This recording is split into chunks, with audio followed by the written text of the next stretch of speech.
All right, let's dive right in. We're going to talk about a time when the world pretty much felt like it was breaking apart, and art, well, art shattered right along with it. We're exploring three huge movements. We're talking Expressionism, Dada, and Surrealism that completely flipped the script on what art could even be in a world full of crisis. And that really leads to a massive question, one that artists back then had to face head-on. I mean, what do you do when reality itself just breaks? When all the old rules about society and reason and progress, when they just don't make sense anymore? What's an artist supposed to do?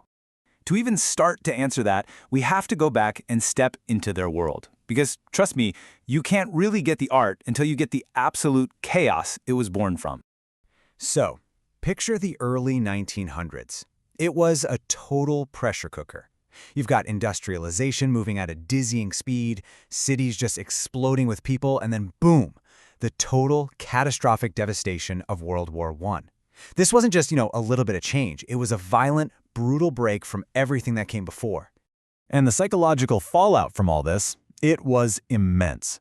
The war, plus that feeling of just being a tiny, meaningless cog in a giant machine, it created this deep, deep crisis.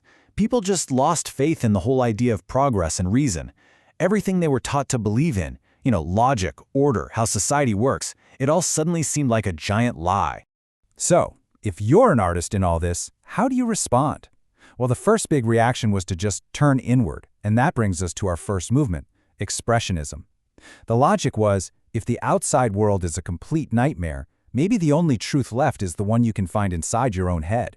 The whole idea behind Expressionism was, for the time, totally revolutionary. It said art shouldn't just copy life. Instead, it should express the artist's inner world, their emotional experience. So it's not about painting what the world looks like, it's about showing what it feels like. All the anxiety, the fear, the alienation, that was the real subject. So how'd they do it?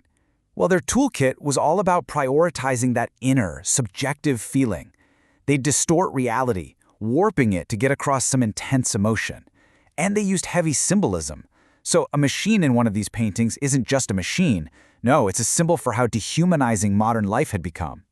And this isn't just an abstract idea, you can see it so clearly in literature. I mean, think about Kafka's The Metamorphosis, right? Gregor Samsa doesn't just wake up as a giant bug for no reason. His crazy physical change is really a powerful symbol of how alienated he feels from his family, from his job, from his life. That right there is pure Expressionism in action. Okay, but not every artist decided to turn inward. If Expressionism was this scream of inner pain, our next movement, Dada, was more like a defiant, chaotic laugh right in the face of all that madness. These folks didn't just want to distort the world, they basically wanted to blow the whole thing up. At its very core, Dada was an anti-art movement. The Dadaists looked at the so-called rational society that had just created the mechanized slaughter of a world war, and they decided that logic itself was the problem. Their thinking was, if all this high culture and reason leads to mass death, then our art is going to be a protest against it. Their goal was never beauty. It was pure, unfiltered protest. And their methods were just a full-on attack on tradition. They challenged the very idea of what art even is. They embraced total absurdity. They even used chance and randomness to create things, specifically to get the rational, intentional mind of the artist out of the process altogether. And they put this philosophy into action in some pretty fascinating ways. For instance, the Dadaist poet Tristan Tzara had this method. He'd take a newspaper, cut out a bunch of words, toss them in a bag, shake it all up, and then just pull them out one by one. And that random sequence of words, that was your poem. It was a complete and total rejection of conscious, rational creation.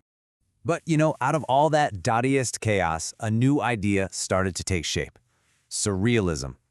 This movement took Dada's rejection of logic, but instead of just shouting at the world, it channeled that energy in a whole new direction, inward, into the completely unexplored territory of the unconscious mind. The huge influence for the Surrealists was, of course, Sigmund Freud. They were completely fascinated by his theories about the unconscious mind. They had this belief that if they could just tap into our dreams and our repressed desires, we could unlock a higher reality, what they called a surreality, that was way more true than our boring, rational, everyday world. So how did they try to get into this dream world? Well, their art became just filled with bizarre, dreamlike images. One of their key techniques was juxtaposition. putting totally unrelated things together to shock the conscious mind and force it to see new connections. And just like the Dadaists, they experimented with things like automatic writing, trying to let the unconscious just speak for itself. To make this real for you, just imagine seeing a full-on train, smoke and all, chugging out of a fireplace in the middle of a living room. Logically, it makes zero sense, but it creates this powerful, unforgettable image that feels like it was pulled straight out of a dream. That startling, irrational connection is the essence of Surrealism. Okay, so let's just pull all this together for a second. You've got Expressionism, with its goal of emotional expression, and its method was distortion. Then you have Dada, whose goal was cultural protest, and its method was rejection and absurdity. And finally, Surrealism, with its goal of psychic liberation, which it tried to get to by fusing dreams and reality. 3 really different responses to the exact same broken world. Now, you might be thinking, okay, this is all just weird historical stuff, right? But here's the thing. The ideas that these movements unleashed, they didn't just fade away. They planted seeds that have completely reshaped the cultural world that we all live in today. Seriously, their impact is undeniable. The dark, moody, psychological vibe of Expressionism, you can draw a straight line from that to film noir. Dada's whole questioning of what even is art? Well, that paved the way for everything from Andy Warhol to modern performance art. And the dream logic of Surrealism is totally alive and well in things like magical realism in books and postmodernism. We've seen how artists from a different era responded to their crises by just shattering the old ways of doing things. And that leaves us with one last question. For our own time, if our world today often feels just as irrational, just as chaotic, what should art do now? Just something to think about. Thanks for diving into this with me.